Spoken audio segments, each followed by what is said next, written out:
Alhamdulillah, pada pagi 12 Rabiul Awal ini kita kumpul dalam rangka menunjukkan ekspresi bahagia, kan gitu ya, atas peringatan kelahiran Nabi kita Muhammad sallallahu alaihi wasallam, yang mana insya Allah sesuai yang dijanjikan oleh Allah. Maka rasa senang kita atas lahirnya Nabi Muhammad sallallahu alaihi wasallam, merasa berterima kasih dan bersyukur atas kelahiran Nabi sallallahu alaihi wasallam, huwa khairun mimma yajma'un. Insya Allah ini akan lebih berharga dari seluruh harta benda yang kita kumpulkan. Insya Allah sampean kesini ngantuk-ngantuk, saya tahu ya, banyak yang malam tadi tidak tidur, ada yang maulid mulai malam gak berhenti, tengah malam, subuh lanjut ke sini. Sebenarnya badan sudah capek, dan sebenarnya sampean gak kesini juga gak apa-apa, gak hadir juga gak apa-apa, tetapi hati kepingin karena cinta kepada Nabi Muhammad sallallahu alaihi wasallam, niat ingin menyemarakkan, menunjukkan rasa gembira atas lahirnya Nabi Muhammad dan dijadikan kita sebagai umatnya Nabi Muhammad sallallahu alaihi wasallam. Maka rasa senang ini insya Allah akan membawa kita ke surganya Allah. Rasa bahagia ketika kita memperingati lahirnya Rasulullah akan menempatkan kita di surga Firdaus, surga yang paling tinggi. Bertemu kita di dalamnya bersama Nabi Muhammad sallallahu alaihi wasallam. Rasa senang ini insya Allah yang kita mengenang Nabi sallallahu alaihi wasallam secara terus menerus, yang mana Al-Allamah Al-Habib Umar bin Hafid di dalam Maulid dia ulamanya mengatakan, billahi karrir dzikra waswi Muhammadin kaima tuziha anil qulubir Rona, terus mengenang Nabi Muhammad, kenang sifat-sifat Rasulullah, baca maulid, hadir maulid di mana-mana agar hilang kerak-kerak kotoran hati. Maka insya Allah selama bulan Rabiul Awal ini panjenengan semua hadir maulid sana, hadir maulid sini, maka kotoran-kotoran hati dari dosa-dosa kita yang dulu-dulu, yang lampau-lampau dibersihkan semua oleh Allah Subhanahu wa taala. Tidak keluar kita dari sini kecuali dalam keadaan hati kita qalbun salim, hati yang selamat, yang bersinar, yang kemudian diberikan ketenangan di dunia, dan kemudian pada akhirnya kita nanti dicabut nyawa kita dalam keadaan husnul khatimah. Amin ya rabbal alamin. Kelahiran Nabi Muhammad sallallahu alaihi wasallam membuat banyak hati-hati orang-orang yang beriman bahagia. Al-Imam Abdurrahman Ad-Daibai mengatakan, wa mala'a bi maulidihi quluba surura, dipenuhilah dengan lahirnya Nabi Muhammad. Kalau sudah masuk bulan Rabiul Awal diceritakan kelahirannya Kanjeng Nabi, walaupun ping swidak jaran gak bosen-bosen nih banda, karena orang cinta. Orang itu kalau cinta tidak ada bosennya. Sampean gak percaya, arek sik pacaran nih, arek sik cinta-cintai, mbek pacare dikirimi suara, jaga kesehatan ya, ngono tok iso dirungokno ping 30. Voice note iku mang dirungokno karena cinta. Makanya kita baca maulid Simtuduror masih dibaleni ya. Mungkin kalau dihitung sampean baca maulid Simtuduror bulan ini sudah berapa kali? Tibaan wis ping piro? Ya wis iku fasele wis itu, alhamdulillah. Mari ngono dibuka terakhir walaqotita sofa, mari ngono doa ya, dibalen-baleni tapi tidak apa-apa karena kita cinta. Baleni kisah Nabi gak paham aneh sampean artinya apa. Tapi karena cinta gak bosen, dan itu bermanfaat menyinari hati kita. Maka dengan kelahiran Nabi hati kita dipenuhi kebahagiaan, dan dengan itu Allah memberikan sesuatu yang luar biasa insya Allah. Mengatakan Al-Allamah Syekh Astaghfirullahaladzim Yusuf bin Ismail An-Nabhani rahimahullah dalam kitabnya Al-Anwar Al-Muhammadiyah, beliau mengatakan, walazal ahlul Islam yahtafiluna bi syahri maulidihi sallallahu alaihi wasallam. Kata beliau, kita lihat orang Islam di mana-mana senantiasa memperingati kelahiran Nabi Muhammad sallallahu alaihi wasallam. Subhanallah, gak terima di Pandaan, di Lawang iya, di Surabaya, di Sidoarjo, di Jawa Timur, Jawa Tengah, Jawa Barat, di Kalimantan, di Sumatera, di seluruh penjuru Indonesia, bahkan bukan cuma di Indonesia, di seluruh penjuru dunia. Maka kalau sudah masuk bulan, sampai wong Jawa niku bulan Rabiul Awal diarani bulan mulut. Bukan bulan mulut yakni bulan mulut ini, bukan. Bulan mulut yakni bulan, maksudnya bulan untuk kita khusus fokus untuk memperingati, mengenang, bersyukur atas lahirnya Kanjeng Nabi Muhammad sallallahu alaihi wasallam. Wa yasnaunal walaim. Kata beliau, lihat Kalau sudah bulan Rabiul Awal, orang-orang Islam itu di mana-mana buat acara tasyakuran, koyok-koyok mantu padahal enggak mantu. Ya kan? Waduh, diterpal, diperseni musolanya ini tadi. Ada sing kadang-kadang katik kembang koyok mantu, ono kuadine, ono dekore. Wa yatasaddaqu nabi anwa'is shadaqat. Waduh, sing biasane medit lek maulid metu duwe. Alhamdulillah. Ini adalah rahmat Allah untuk lil meditin, untuk orang-orang yang medit-medit. Masya Allah lek maulid moro sing biasa gak tahu nyumbang moro nyumbang ya Banda.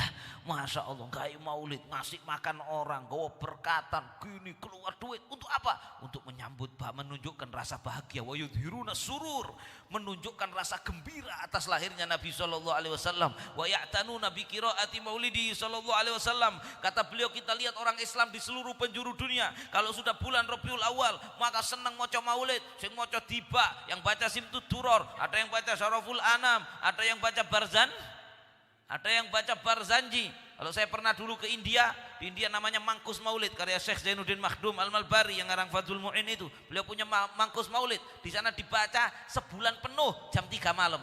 Jadi kalau tadi malam kita yang hadir di Pasuruan merasa waduh, Maulid jam 3 bengi. Ini kita sedino. Saya di sana dulu, saya enggak sampai sebulan, tapi orang-orang di sana setiap hari saulan maulidan jam 3 malam sampai subuh. Masya Allah, kalau sudah bulan Rabiul Awal kita lihat di seluruh penjuru dunia orang memperhatikan untuk baca maulid Nabi Muhammad SAW. Dan kata beliau terlihat hasil daripada itu. Kata Al-Imam Yusuf bin Ismail An-Nabhani, terlihat hasil daripada itu keberkahan yang luar biasa. Keberkahan yang menyebar kepada hati mereka, diri mereka, bahkan daerah mereka. Di antara yang kelihatan tempat di mana di situ selalu kalau bulan Rabiul Awal semarak acara-acara peringatan kelahiran Nabi, maka akan diberikan Allah amanun fi dzalikal am, aman setahun. Maka insya Allah duren sewu ya aman tok wis insyaallah. Amin ya rabbal alamin. Aman duren sewu, Pandaan, Taman Dayu, pokoknya arek gendaan ojo dijarno terlalu parah di Taman Dayu ya. Diatasi man ra'a minkum munkaran falyughayyirhu bi yadihi fa illam yastati' fa bi lisani fa illam yastati' fa bi qalbi. Maka kalau ada kemungkaran, ayo kita berperan aktif sesuai anjuran yang kita peringati maulidnya Nabi Muhammad sallallahu alaihi wasallam. Kalau sampean lihat kemungkaran, hentikan dengan tangan, enggak berani dengan lisan, minimal dengan hati. Jangan sampai karena wis kulino ndelok maksiat akhirnya tidak ada ingkar dengan hati, biasa-biasa saja, maka naudzubillah itu tandanya sudah tidak punya iman. Akan tapi barokahnya maulid ini insyaallah aman, dijauhkan dari konflik, dijauhkan dari bencana, dijauhkan dari huru-hara, kita hidup aman sampai Rabiul Awal tahun depan. Rabiul Awal tahun depan mulutan maneh ya, maulidan lagi. Bahkan kalau perlu gak usah ngenteni Rabiul Awal, wis pokok maulidan terus. Walau anna amilna apa? Kullahinin li Ahmad maulidan qad kana wajib. Seandainya saja kita itu maulidan tok wis urip iki. Mulutan tok itu masih enggak berlebihan untuk memperingati lahirnya seseorang sosok manusia, kelahiran yang paling spektakuler yang merubah nasib kita. Iya apa tidak? Nasib kita ini berubah karena maulidnya Kanjeng Nabi, karena lahirnya Kanjeng Nabi Muhammad sallallahu alaihi wasallam. Kalau bukan karena lahirnya Kanjeng Nabi, dadi apa kula kali panjenengan sedaya niki?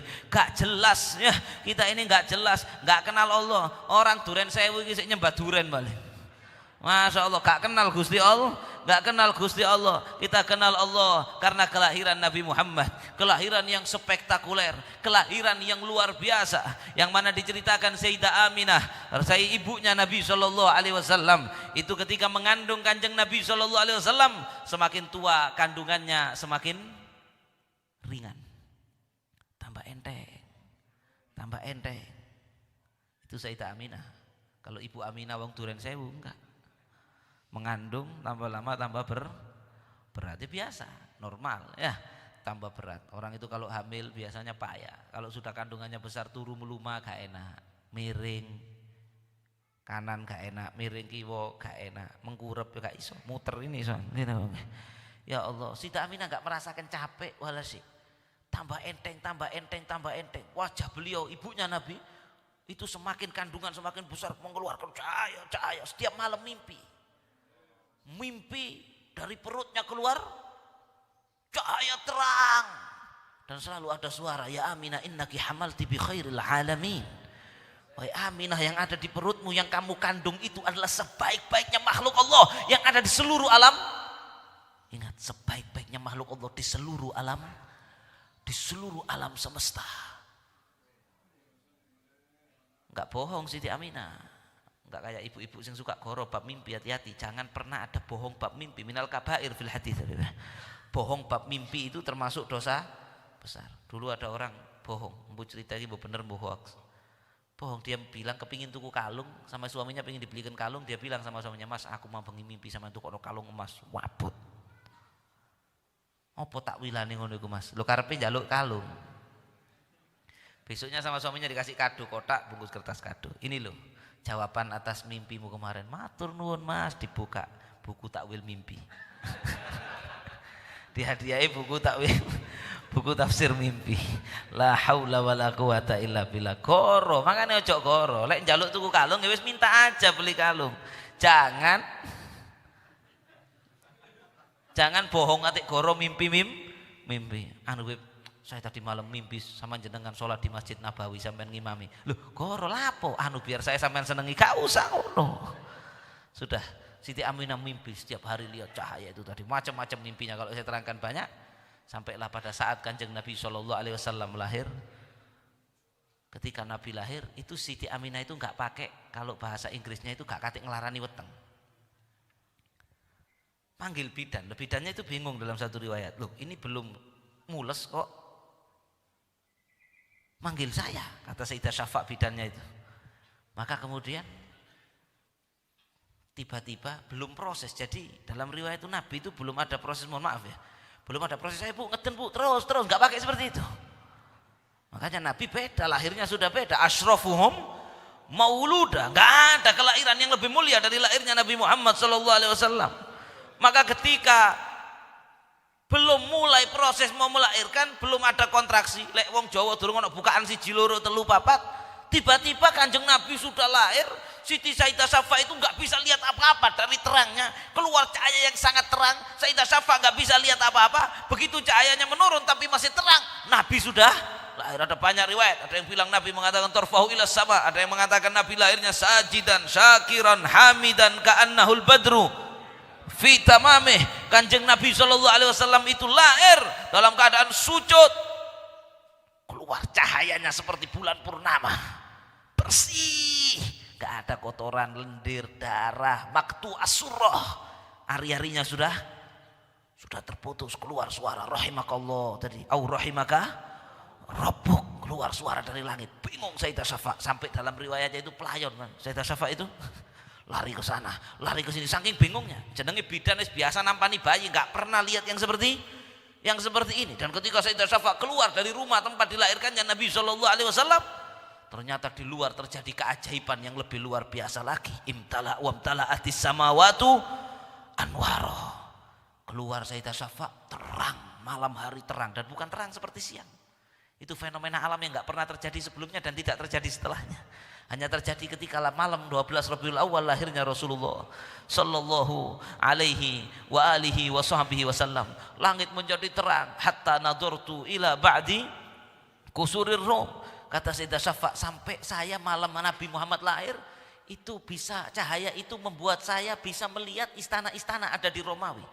Cahaya itu membuat pandangan mata menjadi beda dari biasanya, membuat mata bisa melihat sesuatu yang ada di jarak yang sangat jauh, yang biasanya nggak bisa. Ada satu bintang turun, bintang itu turun bercahaya sampai dalam satu riwayat hampir menyentuh atap rumah yang tempat Nabi SAW dilahirkan. Sampai sebagian perawi yang mengatakan, yang menceritakan itu, sampai takut saya pikir bintangnya itu sataqau alayya, akan kena jatuh sampai kena kepala saya. Luar biasa, berhala-berhala yang ada di sekeliling Ka'bah tumbang semuanya, jatuh, keluar suara dari langit, qad ja'al haq wa zahaqal batil innal batila kana zahuqa. Telah datang yang hak, hilang hancur yang batil pasti sirna. Api yang disembah orang Majusi 1000 tahun nggak pernah mati, ketika Nabi lahir mati. Intinya heboh luar biasa, dan mulai bayi sudah luar biasa Kanjeng Nabi Muhammad SAW. Ketika dibawa oleh Halimatus Sa'diyah dari Mekah ke kampung Bani Sa'ad, Maka kampung Bani Sa'ad yang dahulunya kering kerontang, orangnya banyak yang sakit-sakitan, lek bahasa lawangnya geri-gerian, kambingnya kurus-kurus. Begitu Kanjeng Nabi masuk ke Bani Sa'ad, kambingnya Sayyidah Halimah yang kurus tiba-tiba gemuk. Dulu diperes susunya gak metu-metu gini. Kanjeng Nabi baru datang langsung air susunya banyak. Bingung Sayyidah Halimah. Waduh, ini anak ajaib. Kalau ada orang sakit dimasukkan satu ruangan, di situ ada bayinya Rasulullah sallallahu alaihi wasallam, langsung sembuh. Wa maridin anta aiduhu qad atahullahu bil faraji. Masya Allah, itu mulai kecil. Kanjeng Nabi Sayyidina Abbas meriwayatkan Rasulullah waktu kecil, waktu kanak-kanak itu kadang-kadang kalau ada bulan ditunjuk sama tangannya Nabi begini, bulannya bisa ikut seret. Itu kecilnya Nabi. Kalau kita sampai besar, jangankan bulan, terang bulan dengan gak ikut. Jajan terang bulan itu ya, sallallahu alaihi wasallam. Kemudian ini yang ingin saya sampaikan sedikit. Nabi itu diceritakan keistimewaannya mulai kecil. Nabi itu selalu bersih dan tidak pernah korep. Kalau kita kan korep, kalau tangi turu korep, keluar apanya? Keluar keteknya, terus ngiler, mana garing, waring ini masya Allah. Kalau mangap, wah, bisa membuat gempar dunia. Rasulullah itu mulai kecil, sampai Abu Thalib itu kan heran kan ada riwayatnya itu. Kan Abu Thalib itu pamannya yang mengasuh Nabi. Abu Thalib itu heran, tidur bareng sama Ja'far anaknya Abu Thalib. Tapi bangun tidur, Sayyidina Ja'far radhiyallahu taala anhu an Sayyidina Ja'far. Ya namanya orang anak, dulu umum anaknya orang Arab itu rambutnya agak panjang. Ya, bangun tidur ya rambutnya Sayyidina Ja'far agak awut-awutan, namanya bangun tidur, wajahnya itu ya rai tangi turu itu loh. Ya, tapi Kanjeng Nabi tidak begitu. Rasulullah bangun tidur sudah kayak orang habis, sudah seger, rambutnya itu menjulur rapi, gak ono sing apa namanya itu, gak ono sing jengat, gak ada keteknya, kemudian tidak ada ilernya, kemudian Nabi bangun wangi. Mudah-mudahan kita nanti mencium tangan wanginya Rasulullah. Sampai dikatakan Kanjeng Nabi itu kalau duduk di satu majelis sudah pergi sampai lama, sampai ayam riwayah, sampai berhari-hari baunya masih ada. Sampai orang itu tahu, misalnya kemarin Nabi duduk di sini, besoknya sampai datang ke sini, oh ini bau wanginya Rasulullah kemarin, berarti Kanjeng Nabi ke sini. Kanjeng Nabi kalau marro lewati satu jalan, udah lewat, beliau udah nggak ada, tapi orang, ya Allah wanginya berarti Nabi barusan lewat sini sallallahu alaihi wasallam. Itu mulai kecilnya Nabi Muhammad sallallahu alaihi wasallam. Wangi, bersih, selalu rapi, gak tahu mobrot-mobrot. Wah, ada sunnah. Nabi itu rapi, bersih, tapi walaupun gak keteen, gak ngiler. Kalau kita itu kan kadang diketahui bekas ilernya di bantal. Oh ini ketara fulan mari turu kene iki. Aurifa annahu qad nama fi. Diketahui kalau dia sudah tidur di sini, masya Allah, karena bantalnya ambu iler. Namun maaf, iler bau itu ya normal, cuman kadang-kadang juga karena malamnya tidak sikatan kan begitu. Ya, Kanjeng Nabi nggak pernah tidur. Nabi walaupun sudah bangun tidur rapi, tetap Nabi itu diriwayatkan selalu perhatian menjaga sisir rambutnya biar rapi. Nabi selalu menjaga pakaiannya biar rapi, biar bersih, pakai minyak wangi. Padahal beliau sudah wangi. Ada satu orang sahabat diriwayatkan itu istrinya 2. Sahabat sampeyan aja ati tiru-tiru sampean. Ya gak apa-apa, monggo lek katen no comment saya. Sahabat ini istrinya 2. Terus istrinya itu minder sama dia. Gara-gara setiap tidur sama suaminya ini baunya badannya wanginya luar biasa. Sampai istrinya itu tuku minyak wangi rono rene rono nang jamaah kene nang kono. Ndak bisa ngalahkan wanginya suaminya. Sampai terakhir masa temennya, badan sampean ini pakai minyak apa kok wanginya luar biasa? Oh ini lain Duk, ini bukan minyak wangi. Dulu perut saya itu sakit keluar kayak bisul-bisulnya banyak. Terus saya sambat sama Rasulullah, saya lihatkan gini, sama Nabi diludahin. Terus ludahnya Nabi itu saya gosok di perut saya itu langsung sembuh dan wanginya bertahun-tahun sampai sekarang. Itu ludahnya Nabi, kalau ludah kita, waduh bahaya. Ludahnya kayak gitu. Nabi itu diriwayatkan tidur di satu tempat ketika panas berkeringat. Dikatakan keringatnya Rasulullah itu keluar cahayanya. Ini bukan kiasan, ini betul-betul nyata. Maka ada Ummu Sulaim ya, Ummu Sulaim kemudian bawa botol, ditadai tetesan keringatnya Nabi. Buat apa? Dipakai minyak wangi. Keringatnya Nabi dipakai minyak wangi. Keringat kita walaupun sudah disemprot minyak wangi kalah minyak wanginya. Tapi Nabi walaupun sudah wangi dari keringatnya semua, tetap Nabi seneng minyak wangi. Kenapa? Karena beliau uswatun hasanah. Beliau suri tauladan. Agar apa? Agar umatnya itu perhatian, pakai minyak wangi. Nabi walaupun nggak pakai disisir, rambutnya itu senantiasa rapi, tapi tetap Nabi merapikan rambutnya pakai sisir. Kenapa? Untuk memberi contoh kepada umatnya. Karena beliau dijadikan Allah uswatun hasanah. Kanjeng Nabi nggak mandi itu tetap wangi, tapi tetap Nabi diceritakan rutin mandi. Kenapa? Memberi contoh untuk kita umatnya. Nabi sangat perhatian. Ini tema hari ini. Sama kebersihan. Kanjeng Nabi potong kuku dalam riwayat setiap Senin, Kemis, seminggu 3 kali. Jadi kukunya gak tahu dawa. Maka saya menghimbau umatnya Kanjeng Nabi jangan ada yang sampai kukunya kadang diingu sampai sak mene. Karepe ku lho opo? Anu Beb. Kena gembele kodok ini. La haula wala quwata illa billah. Ndak usah ikuti sunahnya Kanjeng Nabi. Lho Beb, Senin saya potong Beb. Kemis belum panjang. Walaupun belum panjang dipotong, dibersihkan, dipotong. Jangan sampai mohon maaf di kuku itu ireng kabeh. Ya, Masya Allah. Kecuali lek mari nganu mesin bekasi uli gak iso hilang ya Pak Soleh. Gak apa-apa ya apa maneh ya. Tapi kalau bisa dibersihkan. Jangan sampai hitam, kuku bersih. Kanjeng Nabi kukunya dipotong, gak pernah panjang. Mohon maaf, apa ini? Bulu ketiak gak pernah panjang, dicukur. Jangan sampai naudzubillah di hutan belan. Ini termasuk maulid ini. Kita ngikuti Kanjeng Nabi dijadikan uswatun hasanah. Ittiba yang mendapatkan cintanya Allah. Ittiba dalam segala hal kepada Nabi. Termasuk dalam hal kebersihan ini. Kanjeng Nabi SAW selalu bulunya dia apa? Selalu dicukur. Gak tahu gembel. Ya ini ya yang lain. Ya banda. Masya Allah. Kumisnya ditipiskan. Nabi bilang auful lihya qassus sawarib wa auful lihya. Tipiskan kumis, ojo kok nyontrong sampai istri sampean niku wedi gitu cucuk istri sampean. Jangan. Ya, pelihara jenggot tapi yang rapi. Jangan jenggot acak-acakan. Jangan sampai golek mari mangan segone nemplek-nemplek Dek jenggote gak diberseni. Nabi gak mengajarkan seperti itu. Nabi bersihan. Bahkan Nabi SAW pernah bersabda, Innallaha jamilun yuhibbul jamal wa nadhif yuhibbun nadhafah. Kata Nabi SAW, Allah itu zat yang maha indah, cinta keindahan. Allah maha bersih, senang sama yang bersih. Senang hamba yang bersihan. Bahkan ada hadis yang lebih ekstrim lagi. Nabi bersabda, kata Nabi, tanadzafu bikulli mastata'tum. Bersihanlah kalian, jagalah kebersihan rumah, badan, pakaian, rambut dengan semampu kalian, semaksimal mungkin.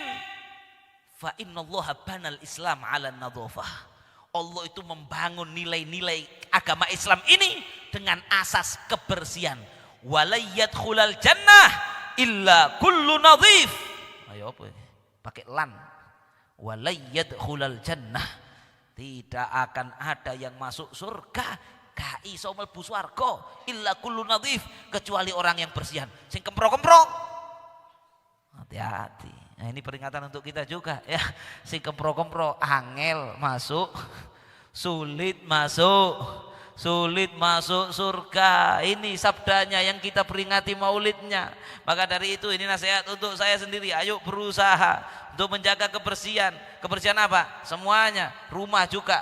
Nah, begitu juga tubuh, mulut. Nabi perhatian kebersihan mulutnya. Makanya Nabi senang pakai apa? Siwak. Kata Nabi siwak itu membersihkan mulut dan membuat ridho Allah. Rasulullah itu diriwayatkan bangun tidur siwak. Kalau kita kan bangun tidur buka WA. Ya, Nabi bangun tidur siwak. Mau wudu siwak. Habis wudu siwak. Mau sholat siwak. Bahkan beliau mengatakan laula an asyqa ala ummati la amartuhum bisiwaki 'inda kulli salatin wa fi riwayatin ukhra 'inda kulli wudu. Kalau bukan karena takut memberatkan umatku, pingin saya wajibkan rasanya siwak ini setiap mau sholat atau setiap mau wudu. Ya, kalau sekarang ya siwak ya sikatan, ini kita ikuti. Ayo kita ikuti. Bahkan diriwayatkan Nabi setiap selesai makan, itu Nabi akan memastikan bahwa sisa-sisa makanan di mulut beliau itu semuanya bersih. Bahkan beliau ngambil benang, sela-selanya gigi, itu kalau ada makanan yang nyangkut di situ dibersihkan semua. Maka beliau tidak berhenti sampai sudah tidak ada satupun makanan yang ini harus kita ikuti. Ojo engkok mari mangan lombok sik nempel di gigi sini, guyu-guyu ngomong ambek para ulama. Iya, sambel lirek kene. Kadang durung sikatan kidale kandel sampai lek dikilukno iku masyaallah bisa 1 kilo. Kuidal sik ngentok budal kerja ngambung bojone. Ya gila ta bojone? Ya mana? Ya Allah. Jangan seperti itu. Pastikan kidal itu dihilangkan dulu. Kalau habis makan sisa-sisa makanan diapakan? Dibersihkan. Karena Nabi juga pernah bersabda, kata Nabi, beruntunglah orang-orang yang membersihkan sela-sela tangannya ketika wudhu dan membersihkan sela-sela giginya daripada sisa makanan. Tidak ada sesuatu yang lebih asyad alal malakain, untuk malaikat, 2 malaikat melebihi, yang lebih mengganggu malaikat melebihi seorang hamba yang sholat dalam keadaan di mulutnya masih ada sisa-sisa makanan yang tersangkut. Nabi memperhatikan kebersihan. Begitu juga kebersihan rumah. Nabi memerintahkan nadhifu, bersihkanlah afniyatakum, bersihkanlah halaman rumah kalian. Jangan sampai terase oma itu ono apa ya dek? Ada jerapah, unta, segala macam kayak taman safari. Terase oma niku lek jasane wong lawang nyusu, tahu nyusu sampean? Ya, nyusu sampah gak dibuak-buak sampai numpuk sampai banyak lah. Enggak, bersihkan. Ini ajaran Islam ini. Ya, dan sampai niatkan lek bersih-bersih, resik-resik, niat ittiba kepada Nabi sallallahu alaihi wasallam. Dapat pahala yang luar biasa, dapat cintanya Allah. Wa yaghfir lakum dzunubakum, dibersihkan. Jangan sampai mohon maaf di rumah kita pakaian jeledakan. Saya pernah, mudah-mudahan wong gak delok iki sing anu. Saya pernah ke acara ke satu tempat, gak bisa lupa sampai sekarang saya. Habib istirahat dulu Habib di atas nggih. Naik saya. Melbu kamar, subhanallah. Tidak ada satu celah kecuali ono klambi. Sampai saya mau ngeleset di mana bingung. Full. Iki yo opo karena sing dilempit. Ya Allah, ini enggak sesuai sama ajarannya Nabi Muhammad sallallahu alaihi wasallam. Kadang-kadang ndek jeding celono jero iku 18.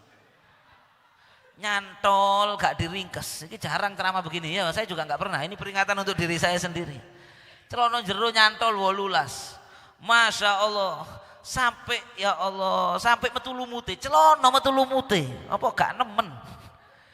Ya Allah, kamar mandiku sampai lunyu kadang-kadang. Gak tahu disikat. Wonge anu web saya sibuk maulid. Sampai maulid ini yang diperingati maulidnya menganjurkan nyikat kamar mandi. Rumah bersih. Jangan sampai ubin niku sampai gendal kabeh. Lek wayane dipel ya. Ya dipel, tubuh, pakaian pastikan bersih. Kemudian masjid yang terakhir. Jangan sampai Islam itu identik dengan kempro. Makanya saya itu paling gak cocok kalau ada orang bilang, anu Beb di pondok is biasa, ngono iku gudiken Beb, ilmune mlebu. Tidak. Ya, anak pondok harus lebih bersih dari anak sekolah. Gudiken kok ilmune mlebu. Ya itu tandai kurang menerapkan sunnah. Gudiken bangga. Anu Beb wis niki loro nerek pondok. Ya apa Beb wis ancene lek ajare lek gak ngene ilmune gak mlebu ndak. Aku ben gak gudiken alhamdulillah. Ya, Masya Allah. Intinya jangan kempros identikan dengan pesantren, kempros identikan dengan Islam. Enggak, Islam harus Islam agama yang tadi kata Nabi dibangun atas asas Nabi Muhammad lah orang yang paling bersih, paling klemis lah zaman saat ini. Ya, Nabi Muhammad tuh kalau pakaian cocok. Kalau ridaknya biru lah, saya rotok ngikuti tapi rotok gak pati klemis nih ya. Nabi kalau bajunya ini cocok, bajunya ini, ridaknya ini dicocokkan bersih, rapi, bersih. Jangan sampai nanti takwo niku motel. Dikai. Kemudian saya pernah lihat orang takwo ono lumute ya Allah. Lumut loh. Bukan kotor lagi, lumut. Ini sudah hard sudah ini ya. Kelas tinggi sudah, Masya Allah. Kalau pakai baju takwan putih, kaos yo putih. Jangan nanti kaosnya takwonya putih tipis, kaosnya PDI Perjuangan coblos caleg nomor 2. Ketok. Bayang jerone abang, ngarepe putih jerone abang. Ya Allah, kita biasakan rapi. Kemudian masjid. Ini ada satu istimewa. Nabi memerintahkan untuk selalu menjaga kebersihan dan penutup ini. Nabi yafrah. Nabi senang, cinta. Ini kesempatan buat kita umatnya Nabi Muhammad. Kepada orang yang bersihkan masjid. Makanya kalau Beb saya kepingin dicintai Kanjeng Nabi. Pingin gak kita dicintai Kanjeng Nabi? Pengen dicintai Kanjeng Nabi. Iki lho rek, masjid. Gak harus jadi takmir, gak harus jadi marbot. Sampean ketok kipas angin, nah ini bersih nih, seneng saya. Sampean ketok kipas angin ini masjid itu sudah. Kadang sampai lihat di cetek watu. Beleduknya kan dok sampai itu misalnya ijo ini gak ketok kadang-kadang. Ayo sampean ketok ngono moro meneng-meneng moro peneken, jupuen gowo nang rombengan. Jangan. Mlebu neraka sampean. Ambil, sampean buka, sampean bersihkan debunya. Iya Banda. Masya Allah, misalnya ono masjid ono AC nih, meneng-meneng peneken, ambilan filternya kalau sampean tahu. Dicuci. Sampean delok karpet masjid ini kok kadang-kadang masjid ini tidak bersih. Kadang ono masjid musola sujud langsung watu. Begitu sujud ngene. Koyok ngelek beleduk. Sampeyan lihat kayak gitu. Ya mbok didik-didik tah. Siki moro meneng-meneng bengi-bengi gulungan laundryno. Ya. Atau sampeyan izin sama ojo gak izin kok sangkano nyolong. Ya, izin sampeyan bersihkan. Atau paling tidak sampeyan sapu. Terus sampeyan duwe rezeki tuku vacuum cleaner. Meneng-meneng nang masjid nggowo. Lho enggak apa-apa. Nggowo vacuum cleaner. Malam-malam jam 2 enggak perlu orang tahu. Betul apa enggak? Enggak perlu orang tahu. Waduh nek kono iku masjid mleduk rek tak sak sedote. Sret. Manfaat uang sampean. Wan nabi yafrah. Nabi senang orang yang menjaga kebersihan masjid, berseni masjid. Sampai kata Nabi bahkan ditulis per kotoran. Misalnya sampean vacuum cleaner tadi, per debu 1 pahala. Kalau sampean mau tahu pahala sampean seberapa, bukaan kok. Debune tokno, bus. Oh, kacaran. Wah, Diceritakan dulu Nabi memerintahkan ada satu orang yang tugasnya itu setiap hari bawa bukhur untuk mengukupi masjid ini. Ya kayak di sini nih, Masya Allah. Makanya sunnah ini ada acara di masjid. Bahkan banyak ya masjid-masjid di Timur Tengah walaupun nggak ada acara setiap mau sholat 5 waktu. Ini nganu jin, kan hubungannya mbek jin rek. Intine biar wangi. Jangan sampai karpet iku wis mari kutahan susu, wis kutahan sembarang kalir, kutahan dawet, mari ngono dijarno gak diumbak ambune. Naudzubillah min dzalik. Penutup ada perempuan dulu. Satu perempuan, orang biasa, bukan orang tokoh terkenal, bukan apa. Tapi senang bersihkan Masjid Nabawi di zaman Rasulullah sallallahu alaihi wasallam. Kerjaannya itu teko-teko nggawa sapu. Kalau nggak ada acara, nggak ada orang sholat, masjid diapakan? Masjid disapu, dibersihkan, dirapikan. Sampai suatu saat meninggal orang ini, tufiat, wafat. Sahabat nyelawat, Kanjeng Nabi tidak dikabari. Ya karena pikirnya para sahabat Nabi sibuk, banyak yang diurus. Ini bukan orang besar, bukan orang ternama, ya wong biasa, ibu-ibu biasa. Kemudian ketika Nabi bilang, diceritani ya Rasulullah fulan meninggal dunia. Loh, nah lewat racun kapan? Fulana meninggal kapan? Sekian. Kapan pemakamannya? Sudah dimakamkan. Loh, kalian menyakiti saya, kok saya enggak dikabari? Saya mau ikut pemakamannya. Itu orang luar biasa. Bersihkan masjid. Nabi tanya, di mana kuburannya? Didatangi makamnya sama Rasulullah. Kemudian Nabi sholat. Ini juga menjadi sunnah. Sampai kalau takziah nyelawat, kemudian telat jenazah sudah dimakamkan, sampai sunnah sholat di kuburan situ. Kok jadinya nggak ngerti? Gila, apa sholat jenazah di kuburannya nggak ngerti? Ya, ini hadisnya. Nabi sholat di makamnya perempuan ibu-ibu itu tadi dapat perhatian khusus dari Nabi. Kenapa? Memperhatikan kebersihan masjid. Mudah-mudahan kita bisa dicintai Nabi. Nabi yafrah bina.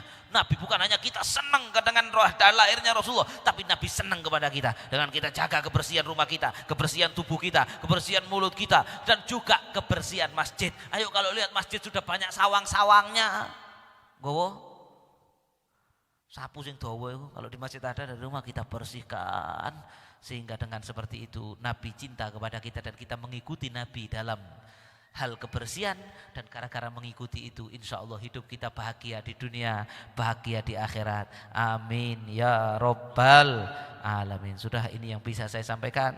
Ada kekurangan, ada kesalahan, saya mohon maaf yang sebesar-besarnya. Dan ini tadi agak sensitif kalau ada yang tersinggung. Sebenarnya saya itu nyinggung diri saya sendiri, ya, nyinggung diri saya sendiri. Kalau ada yang tersinggung, ada yang merasa tersakiti dengan apa yang saya sampaikan, kesalahan saya mohon maaf yang sebesar-besarnya.